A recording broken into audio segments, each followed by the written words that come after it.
Philosophical Letter of Philovite. 1751. Is it folly, temerity, and imprudence, or wisdom, charity and humanity, to bring to light a philosophical letter, sealed with the seal of Hermes, which fell into my hands by chance? An unknown philosopher, no doubt one of those phoenixes wandering in this vast universe, of which the novels praise the phenomenon, addressed it, under a Kabbalistic name, to one of his friends, whom he seems to want to engarrier and initiate into his occult wisdom, not as a dish of vulgar philosophy, but as an exquisite delicacy from the table of the gods, and I do not know how to savor its delights, not even daring to lay my profane hand there. I have that in common with many others. There are some mixed feelings on the pros and cons, yes or no, of the reality of this science, among some connoisseurs. But the rest of the world, the most numerous opinions and the most common, almost general opinion, lodges a philosopher of this ilk in small houses, and his letter to the store of fairy tales, as an illusion of beautiful and flattering chimeras. As for me, I nod, because I am not at all indoctrinated with the secrets of the Judaic cabal to be able to judge for myself, knowingly, the truth or the error of this natural, enigmatic philosophy. And obscure. I know the wisdom and its practice towards our sovereign Creator and Preserver, and, for moral conduct towards our neighbor and ourselves, I make it my duty and my observance as an honest man and as a Christian, and I don't know any other than that which relates to it.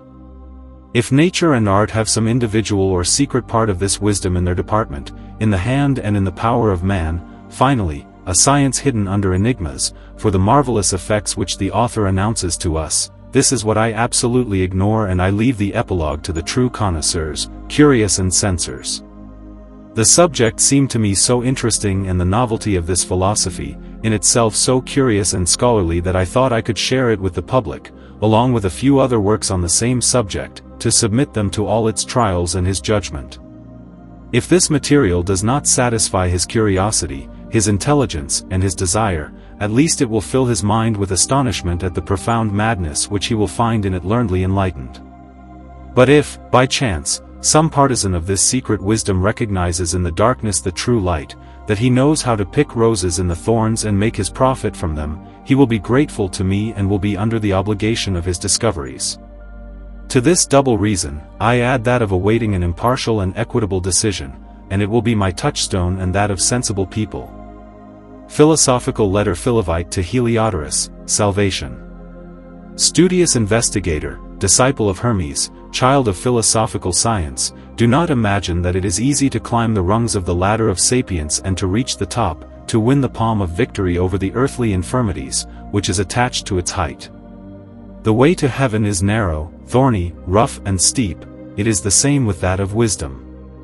We do not reach it and we cannot enter it without the wings of genius, that is to say, without rising by means of a superior spirit, very penetrating, straight and simple, above the vulgar madman and the learned fools of the earth.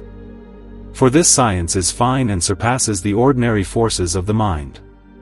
The character of a true and perfect philosopher does not consist in possessing the practice of the hermetic work and its desired object without the theory, science, and knowledge of the virtues and properties which God has diffused therein, nor in reputing their sovereign excellence and their marvels as a secret indifferent to his omnipotence and to the grace he wishes to grant to the salvation of souls and bodies.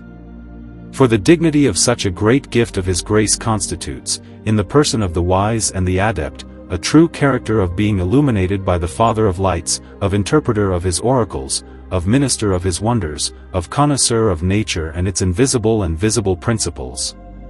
Such a happy mortal must therefore, by condition, recognize the very divinity in its work and in its effects, as the source of all wisdom and perfection, since, according to S.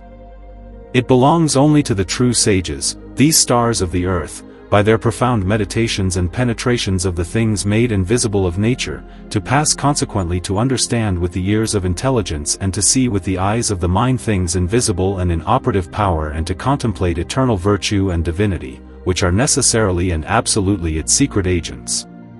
This is how they easily read, in the great book of life, this divine word, which works all the miracles in the world.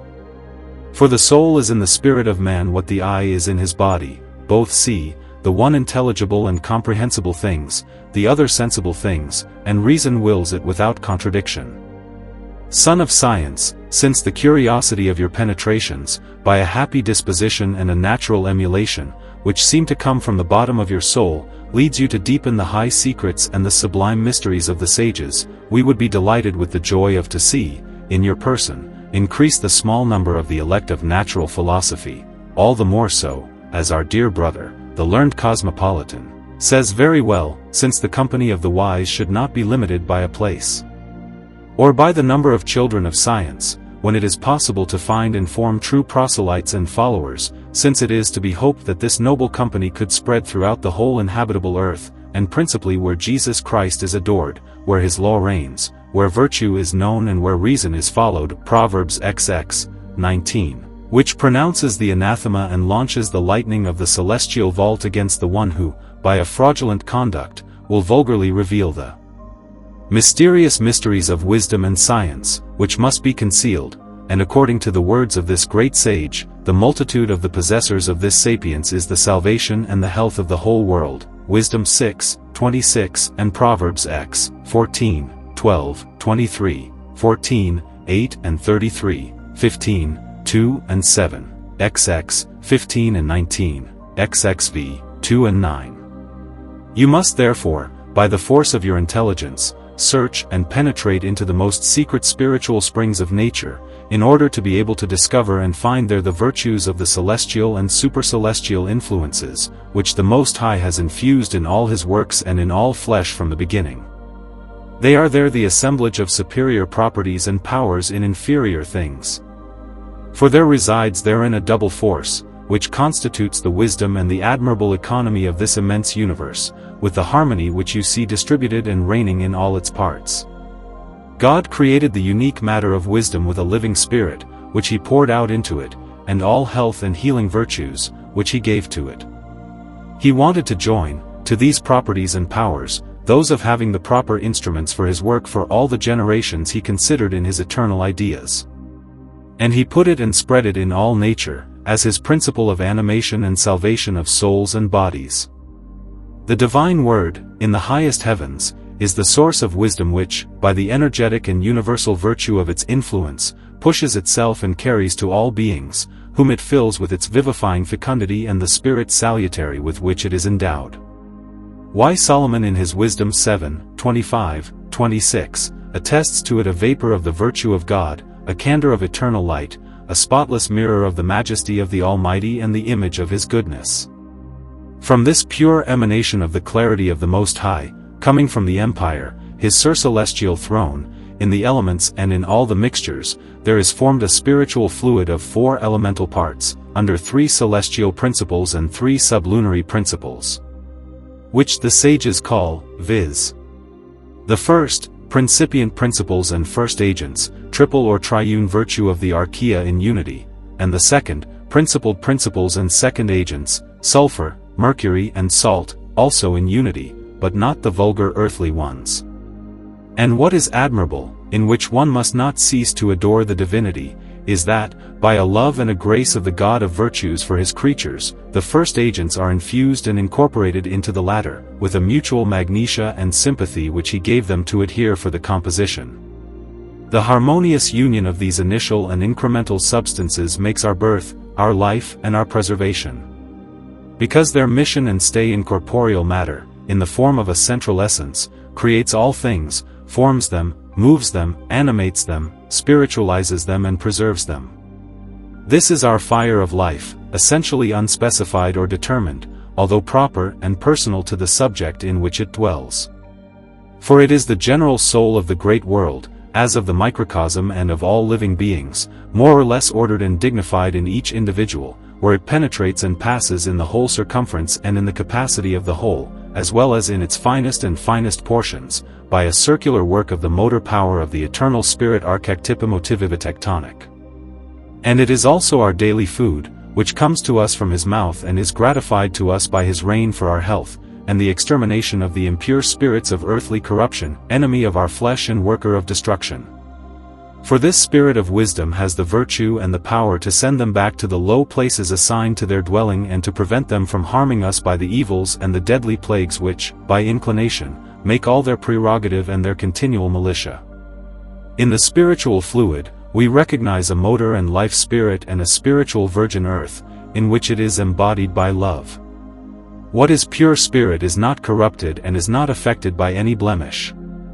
Why from the expression of Solomon, Wisdom 7, 22, 23, 24, 25, nothing defiled enters into this divine essence. We see there, through the eyes of the Spirit, the virtue of heaven, the perpetual and circular movement, in everything and in its most modest particles, and the sublunar virtue, which retains in itself the igneous force of heaven and is its tabernacle, which the philosophers have called magnesia, as being filled with sympathy to unite to operate and preserve all productions and generations.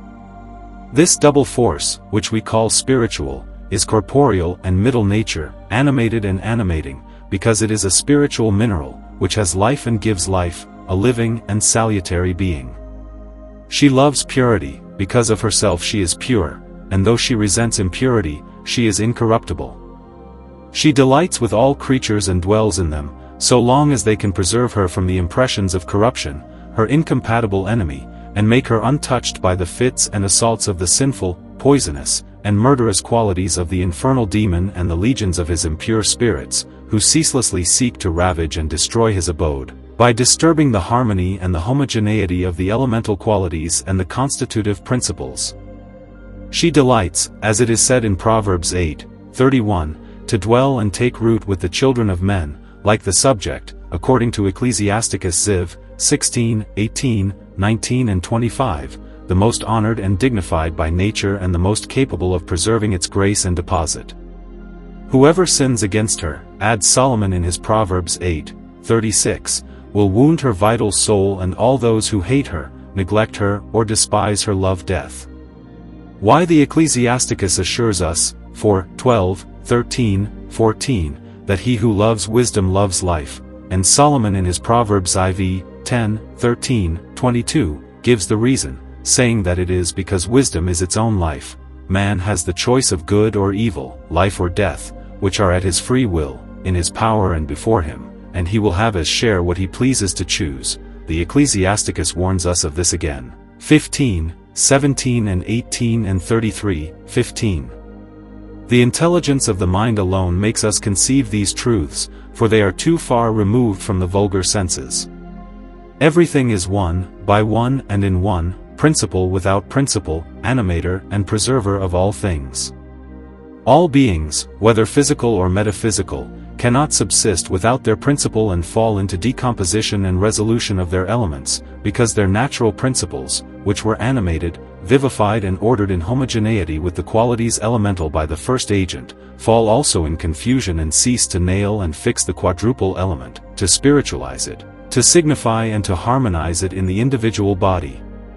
The virtue of God is this unique instrument, principle or agent, operating the union and incorporation of the spiritual and material parts, that is to say of the three natural principles and the four individually elemental qualities, which constitute and organize with harmony, relative to that of the heavens. The outpouring of the supercelestial influence of the divine breath is an active, vivifying and invisible power which, by the will and love of God for his creatures, descends from above and mingles, according to Basil Valentine, with the virtues and properties of the stars, and, of these mixed together, there is formed a third between terrestrial and celestial, which is the first production that the air and the elements translate to all individuals, of which they are only the weavers. For the agent principles, fundamental and constitutive, administer the work and the work, carrying with them the moving soul and spirit, with which the Most High has vivified them, in the form of a liquid salt of sapience, which the wise call salt of vital nitre, Catholic essence, universal spirit, vital, nutritious, mercury of life and triangular stone. The spiritual principle of life is therefore in the nature of each being, for its existence and its conservation, but it is also there for its repair. Happy passage of the Red Sea, for anyone who knows how to pass or cross and cross it on dry foot. Here is the book, the torch, the mirror, the tutor and the guide of natural philosophy, the knowledge of all nature, of our author and of ourselves, where we learn the means of sprinkling, as with celestial salt, all the misfortunes of this world. In the leaves and pages of this great book of life, we see the sign of God's covenant with men and the adorable object of the redemption of our salvation, which he has kindly sent to us and granted to wash our offenses in the merit of the precious blood of our divine Savior, light of the world and who gives all life, effect of the goodness of his infinite wisdom, which is the seat of the Catholic soul and the probationary pool, as the Spirit in man is the chariot of his soul and the reservoir of life, rolling the waters of the due salutary and regeneration in all the corridors of the body. Lack of knowledge of the first principles and agents of nature is the cause of all the ignorance that is in the world, and this only arises from non-application to the study of the same nature. For it contains everything and lacks none of the celestial properties. This science is the only one which borrows nothing from the others, because it is superior to all which, to be true and solid, can only derive from it, since it is the foundation and the rule of everything. The foolish man, said David, Psalms xci, 5 and 7, will neither know nor understand these marvels of God. Wisdom teaches things and not words. It is up to the child of science to understand some and to obtain the revelation of others, hidden from the wicked and unworthy under parables, for divine reasons, for which we must not ask the holy providence, which governs everything in measure, in number and in weight and opens its treasures only where, to whom and when it pleases. Why the reprobate, seeing, will not see and, hearing, will not understand the mysterious mysteries of wisdom.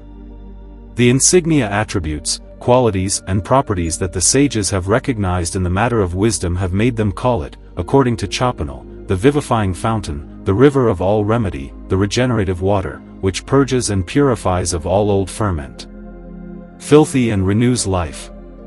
They have also called it water that gives life to its mining, vegetable water, spiritual brandy, land of the living, philosophable land, Adamic land, because it is made as soon as man, that he does not is only through it and does not live without it, what it has in common, under certain characteristics and distinction, with all the animate beings which are made up of it and feed on it more or less perfectly, according to the dignification which it has pleased the sovereign Creator to distribute and share among them. For she is one to all kingdoms. In the center of the interior of the double celestial and sublunary force, the sages know how to extract, prepare and operate, by the virtue of their magic steel and the burning sword of Pythagoras, the instrumental principles of hermetic wisdom, to bring out, of her virginal lap and of her work exalted in perfection, the fruit of life or the active life, vivifying every individual, because she is the universal foundation. And as this sapience has the infusion of the gift of the 7 spirits of God and the 7 virtues, Solomon called his science the science of the saints. Why philosophers have found in it the symbols of the most adorable mysteries of the Christian religion, alone, unique and true, since it is founded on the very divinity and on the spiritual principles of life of souls and bodies.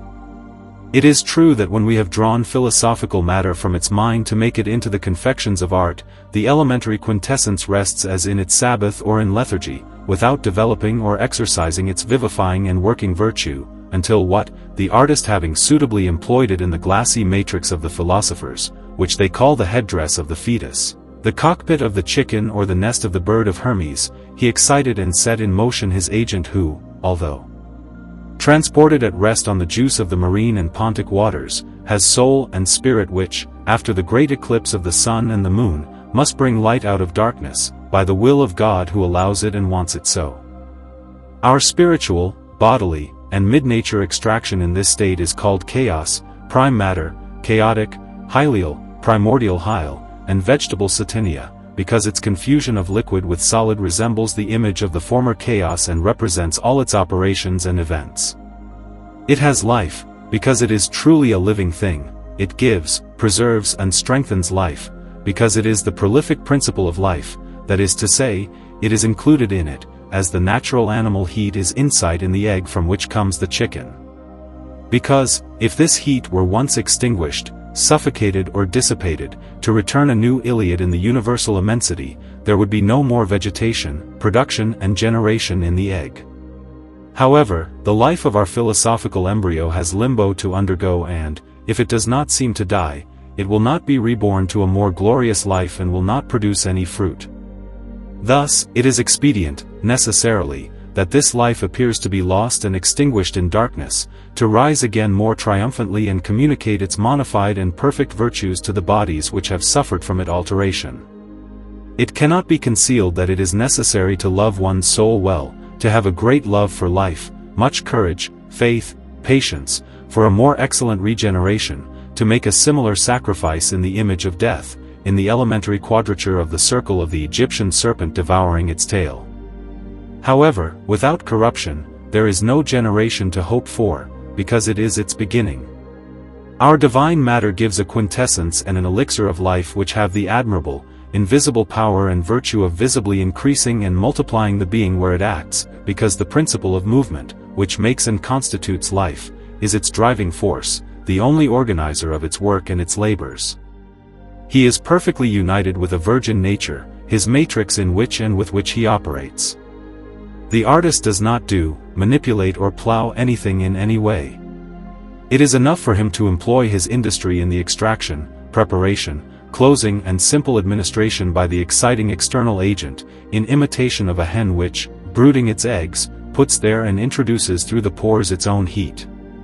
Nature, which awakens, excites and moves the generative life principle, asleep in the compact mass of each nine. This industry is not small, we agree, it is even essential and the success of the work depends on it. But a skillful philosopher, knowing the instruments of nature, easily uses Ariadne's net to find the exit from this maze or labyrinth. Do not believe, however, that the knowledge of this quintessence as well as the acquisition of its divine work are given to the ungodly, the ignorant, the insipid, the wicked or the unworthy and profane. God does not allow it and even very expressly forbids it.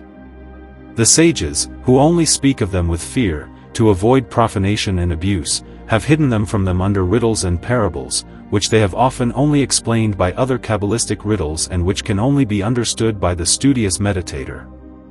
It is indeed of the utmost importance that this science should never be heard or known openly to the inept and ignorant, any more than to the vulgar, and it is the duty of the sage to keep it secret, without ever revealing it indiscreetly.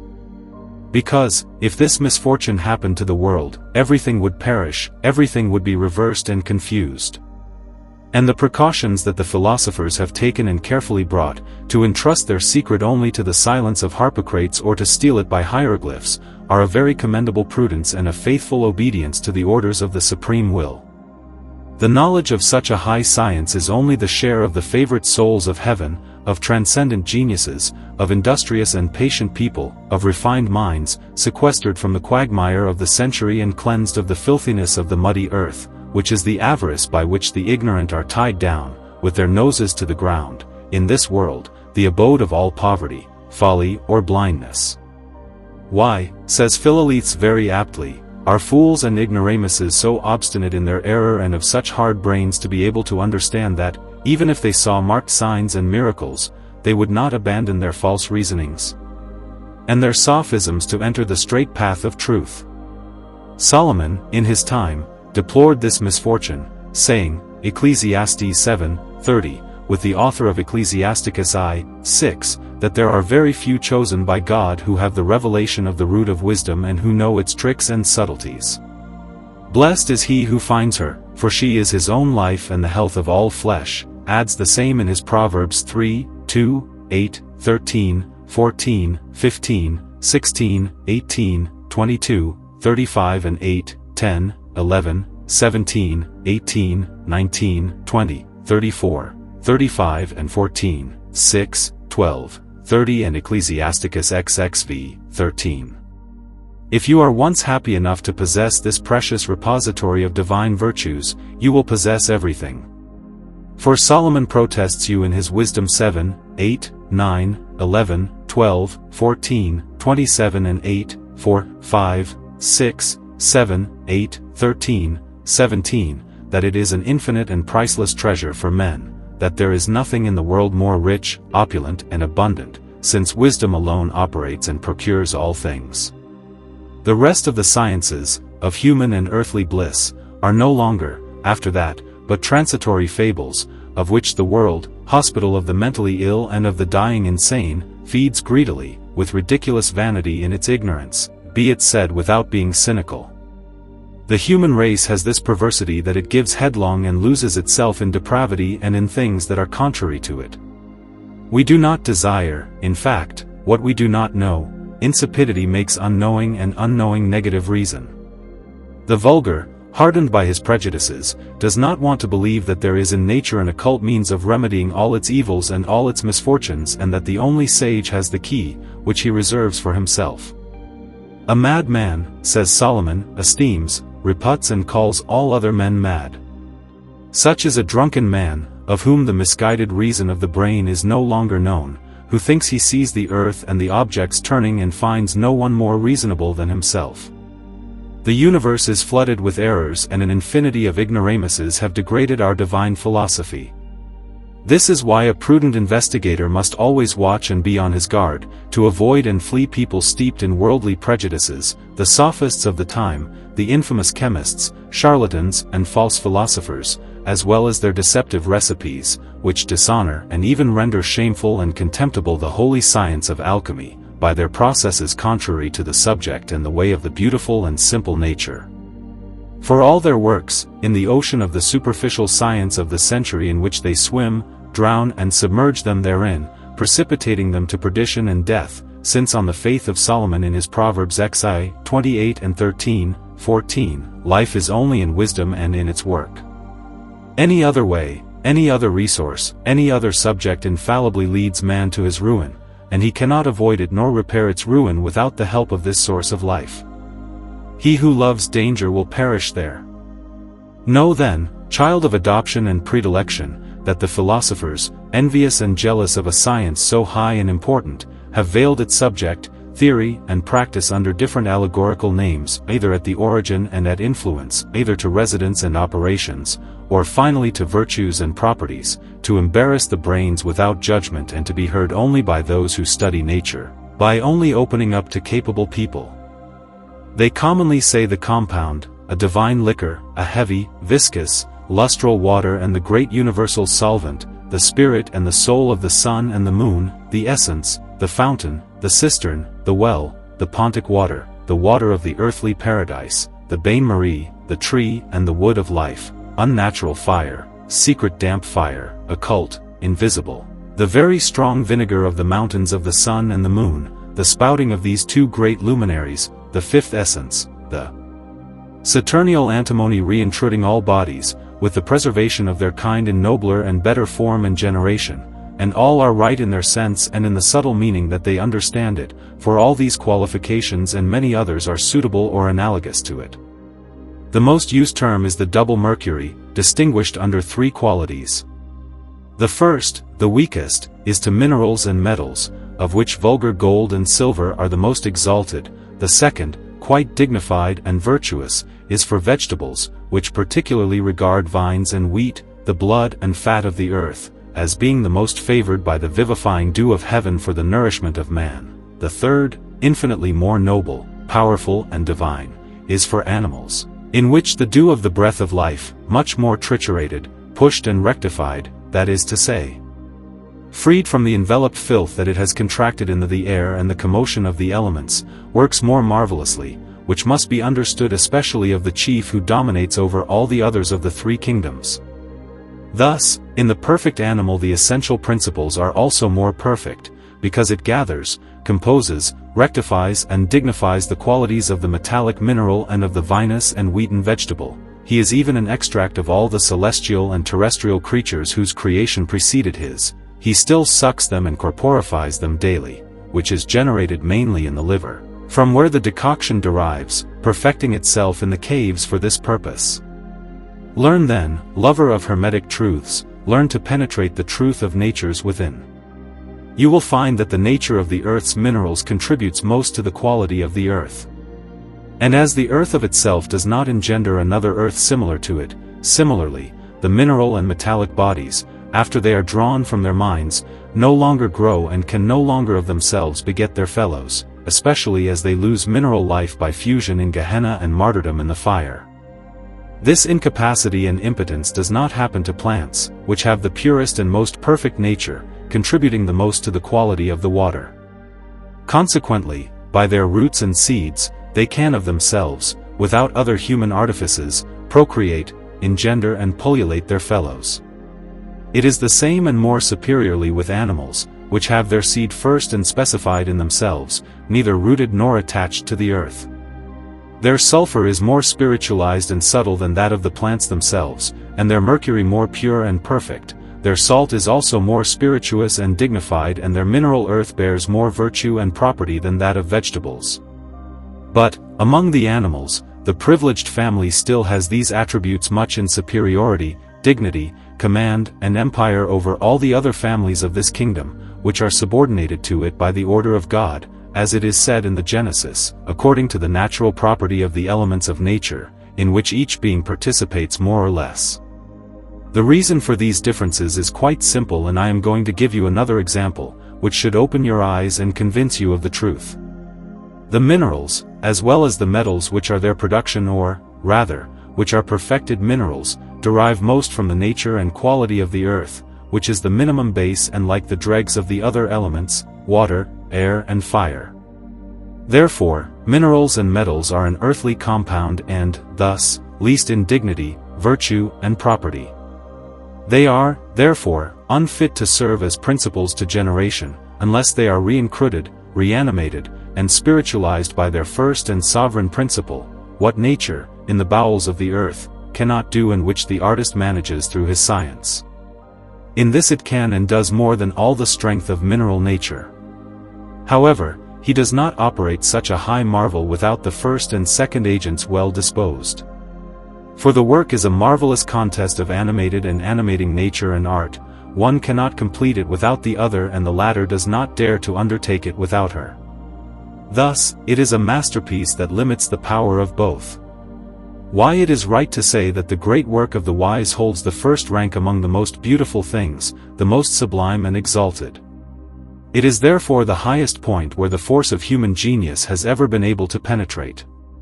Plants, of the nature and quality of water, are purer, less imperfect than minerals, but they do not have the imperative and absolute degree of exaltation and perfection. They can only acquire them by the same means and the universal principle of all nature in sovereign power. Animals, which hold most of nature and the quality of the air, which is the envelope and the vehicle of fire, are much purer, perfect and subtle than water or than the bodies which are mainly and copiously compounds, and for the same reason they are infinitely more ignified, spiritualized, virtuous and accomplished than the plants. One could say that the inhabitants of the air, the airy, celestial bodies, the eagle, the salamander, the bird of paradise, which participate most in the nature and quality of the celestial fire, to which they are closest, and who carry within them an ignition more disengaged from the leavens of the subordinate elements, are also purer, more spiritual, perfect, powerful and virtuous than the beings of the inferiority of the air. And it is not without reason that the sages have named them aerial spirits, celestial geniuses, whose essential principles are extremely spiritualized, rarefied, potential, volatile and active.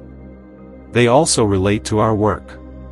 We must therefore reput and judge the metallic and terrestrial minerals as imperfect, having only being and not the faculty of growing and multiplying by themselves, that is to say, being deprived of the prolific, generative and multiplicative.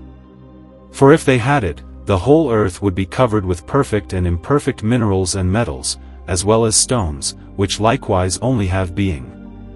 This is why the work of the formation of the mineral in the earth, although it is like the source and the origin of the work of the production of the vegetable and the work of the generation of the animal on earth, is, however, much inferior to them, especially since the bodies that come closest to deprivation and non-being have less perfection than the others, further from this nothingness. Because those who cling most to existence and to the vital and animating principle or to their proximity are, consequently, more advantaged in the prolific, spermatic and seminal virtue. For minerals are like the apprenticeship, so to speak, of working nature and like the compound of coarse and impure matter, which it dignifies, it is true, but without admitting to it a soul and a spirit of life of prolific self. Vegetables and animals are like the masterpiece of this same nature, generated from the purest and perfect substance of minerals, by natural resolution, although invisible, joined to nature and qualities of the more spiritualized elements, of which they participate. More than them. For minerals are like the apprenticeship, so to speak, of working nature, and like the compound of coarse and impure matter, which it dignifies, it is true, but without admitting to it a soul and a spirit of life of prolific self. Vegetables and animals are like the masterpiece of this same nature, generated from the purest and perfect substance of minerals, by natural resolution, although invisible, joined to nature and qualities of the more spiritualized elements, of which they participate. More than them. For minerals are like the apprenticeship, so to speak, of working nature, and like the compound of coarse and impure matter, which it dignifies, it is true, but without admitting to it a soul and a spirit of life of prolific self. Vegetables and animals are like the masterpiece of this same nature, generated from the purest and perfect substance of minerals, by natural resolution, although invisible, joined to nature and qualities of the more spiritualized elements, of which they participate. More than them. The mineral virtue, by a universal fusion in the immensity of the globes, and which is invisible to us, but which we conceive, readily joins the seminal virtue of plants, and both, through various Iliads, are also magnetically joined to animal virtue, which impels, exalts, perfects and virtualizes them, by corporifying them. Their connection in unity and homogeneity causes the spiritual animal body to partake of the light of the minerals and to contain it more perfectly than it is contained in them, because, by resolution, the subtlest part of the mineral has been transmuted to the spiritual body, with the mixture of water. Thus, the animal contains in itself the mineral virtue and the vegetable virtue very eminently, with virtual power to bring them, reduce and convert them despotically to its quality of living homogeneity and animated perfection, by making them pass into effective act identically to its substance, by natural triturations and coctions or functions of nature.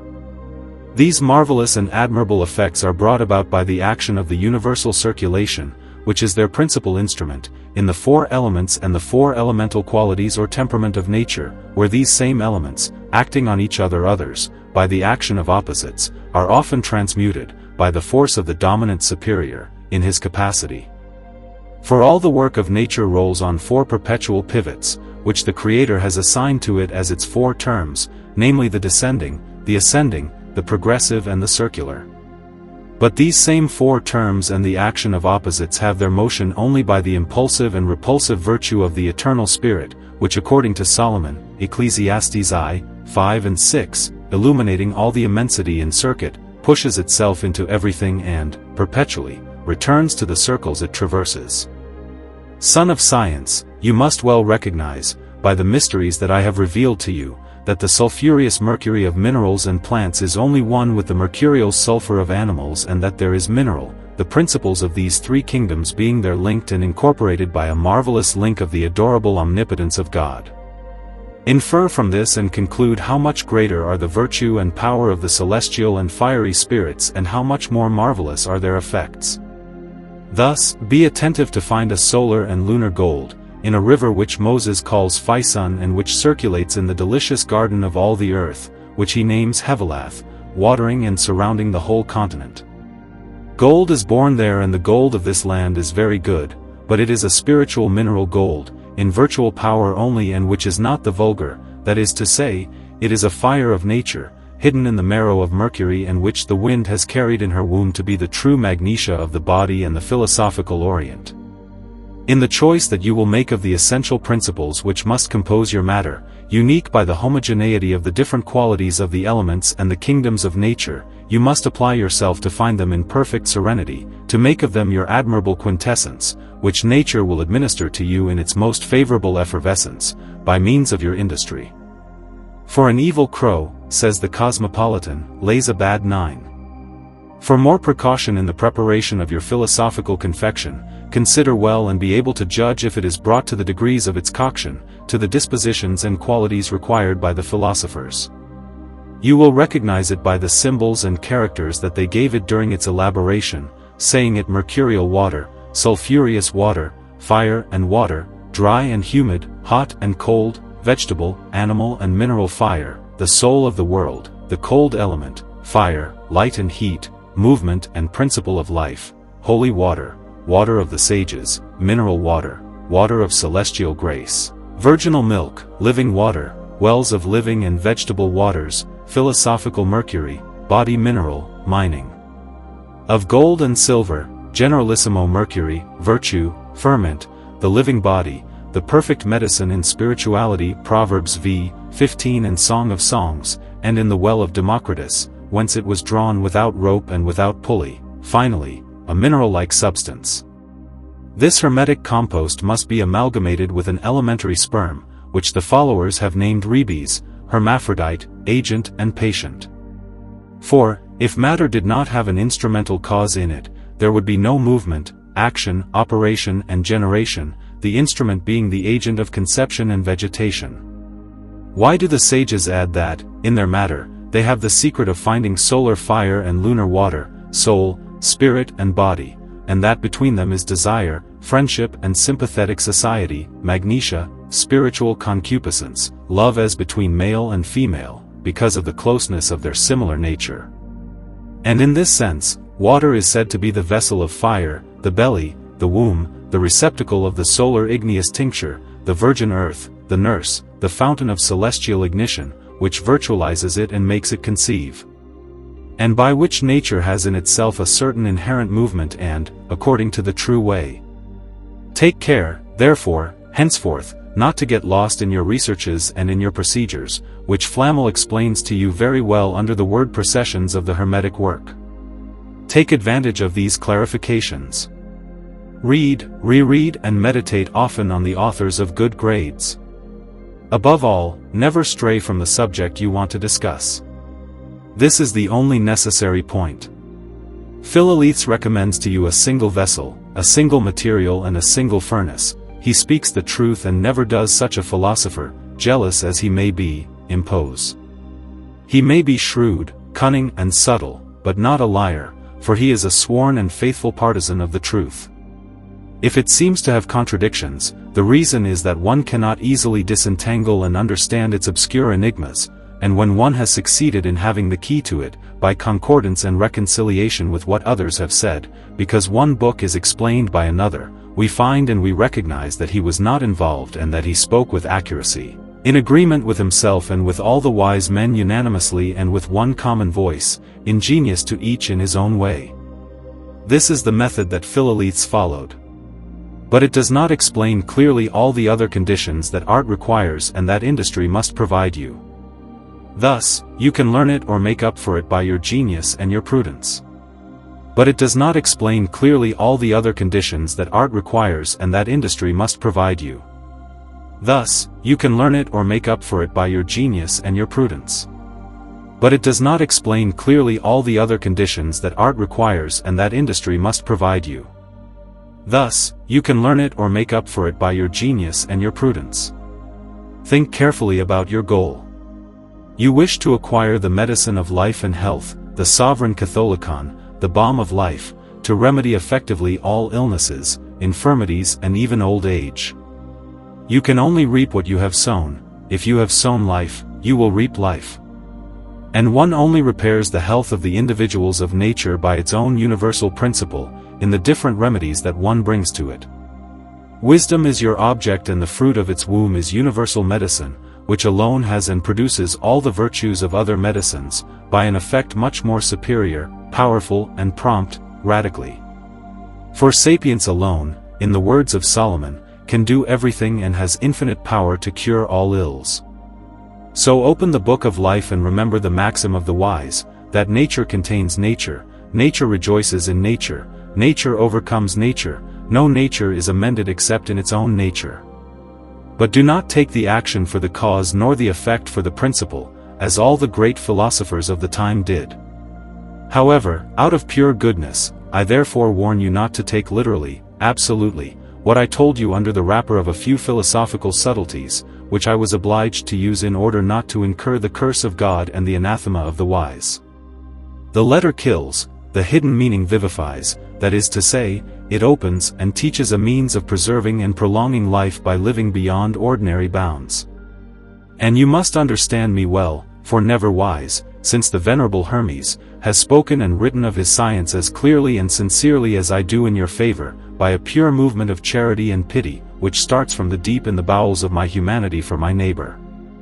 My language and my style are unusual and above the sphere of the vulgar. Self-esteem nor the desire to have the approval of half-scholars, insipid, ignorant and incredulous people give me no flattering spur to be known or to show off what I know and that I owe only to divine grace, to whom I render homage and tribute. This science will always support itself. The gates of hell will never prevail against gospel truth, nor against that of wisdom. Who attacks one attacks the other, for they defend each other mutually and as a body, as being both daughters of the same Father, who holds them in his hand and in his custody and whose rights they uphold and manifest the power and the virtues to his glory. Moreover, my intention is not to attract anyone to my party, if he does not deserve it and is not capable of it. The labors of Hercules that you have to endure, the difficulties to overcome and the pitfalls to avoid in the journeys of this philosophical sea, covered with shipwrecks, deserve all your attention. This is why, before undertaking and putting your hand to work, let your ideas be well digested and your conduct perfect in mind. As a skillful architect has in his head an immense building, let him have not yet begun to found and raise. From the excavation, whose materials must support 7 columns of your building, to the ridge, which must crown the work, remember that you must be vigilant in taking care of the works, for the regular order of their geometry. Astronomical, for there enters more spirit than matter. When by divine illustration, for it is a gift of the Holy Spirit, your meditations have acquired the knowledge of these sublime mysteries, take advantage of the grace of God and, equipped with the instrument of his sapience, work in his fear and in his love, in imitation of the order and the simple work of nature, of which a sage must be the monkey, since all that is done, on the contrary, is never properly done. And remember that disbelief and impatience are enemies of science. If you do not achieve perfection, how could you command an earthly power, made and constituted to dominate others? For the lower kingdoms and families of nature can do little or nothing over the superior kingdom and family. Thus, it is essential to find the double key of the source of life and of riches altogether, which will open and close all the doors of nature, of which it is the epitome, the thelum, the epitome, and the arch, buttress. But do not put your whole heart into gold, to the detriment of your soul and your salvation. This is how the tree of life, according to Philovite, in the middle of the earthly paradise, will give leaves and fruits for the health of the nations of the earth. For according to Solomon, in his wisdom 7:13 and 14, God made them all capable of procuring health by the medicine which, from the expression of Ecclesiasticus XXXVIA, for he put on earth and which the wise man will not despise for the preservation and prolongation of his days, until the most distant term, assigned by the will of the Most High. Indeed, by this only means, you will acquire wisdom, more precious than all the goods of the whole world, which are not comparable to it, and a treasure which will make you despise all the vanities of the world, objects of covetousness and passions of common men. Because you have nothing more desirable on earth and greater happiness than a very long life in perfect health. They are in your power and in your hand by this knowledge, promised and assured by Solomon in his Ecclesiastes 7:13, in his Proverbs 3:2 and 18, 4, 5, 9 and 10, v. 15, 8, 35, 9, 11, 12.28, 13, 14, 14, 30, 18 2, and in his Wisdom 8, 5, x, 9, 14, 4, 16, 7, 8, 12 and 13. David his father gives the same testimony, Psalms XC, 16. His other psalms resound with it, as well as all the prophecies. When, in the philosophical term, you draw the blood of your pelican, you will have the blessed possession of the only and true salutary, effective and universal medicine and, by its use according to art and prudence, the marvelous power to restore the natural heat debilitated and dissipated or extinguished and to repair the radical humidity exhausted by the course of nature or else by accident. You will drive away obsolete old age and bring back blooming youth. Finally, you will regenerate every nature and every temperament, putting them in a perfect state, in vigor and in well-ordered functions. Admire in this providence, which was good enough to bestow upon the simple and humble, despised of the world, such a great gift of its all-powerful virtue. For this sovereign remedy for all diseases, preserver of our lives and our health, contains every medicinal property exuberant in perfect salubrity, potency and action, par excellence infinitely superior to all vulgar medicines, which always sin against the temperament by some defect of homogeneity and exaltation, which are found in it perfectly. It is for this reason that this Kabbalistic Catholicon reintroduces to the body an analogical balm of life, which makes the just homogeneity of the elements of our constitutions, virtualizes and exalts the principles and maintains them in incolumients, in a good regime. It tempers the qualities so much that there is no one that can predominate over the others, anger becomes without violence and melancholy without malignity. It corroborates all the interior and exterior parts of the body, expels all peccant ill humors, all external leprosy, all central and eccentric corruption, eradicates all bad leaven, venom and poison, radically cures all diseases and infirmities, such as chronic, inveterate and hopeless of help they can be, and that without any violence or disturbance of nature, because it is pleasant, unctuous and balsamic to it and regenerates it entirely. In every dangerous paroxysm, incurable by all vulgar remedies, this divine medicine works promptly and perfectly on healing and health, if the decree is not pronounced from above.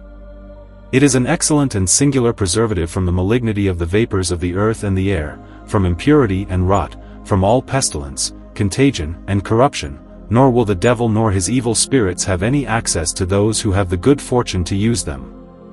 It is here the triumph of humanity, by the worship, the possession and the vivifying and salutary portion of wisdom. Now, bless the Lord our God and thank Him, at every moment of your life, for such a precious talent, that He does you the favor of granting you through my overtures and revelations of His signal goodness.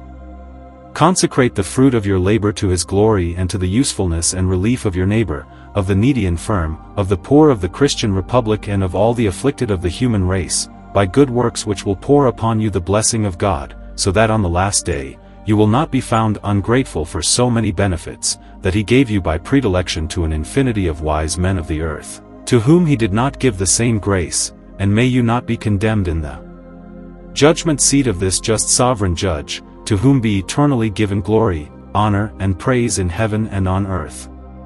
It is what I wish, while finishing my letter and my reflections symbolically with some texts, which will conclude the attestation of the truth, that I write to you for your happiness. 1. I believe I see goodness in the land of the living. 2. Blessed is he who was able to know the causes of things. 3. Entrust me with the secret senses. 4. Let there be no one to bring out beyond the threshold what has been said between faithful friends. 5. Faithful silence also has a sure reward. I will oppose whoever divulged the mystery of the secret series. 6. The wise exults in the work. 7. In the hands of craftsmen, the works will be praised. 8. The worship of God is an execration for sinners. 9. There is nothing better than a man who rejoices in his work, so that he continues to go where the life is.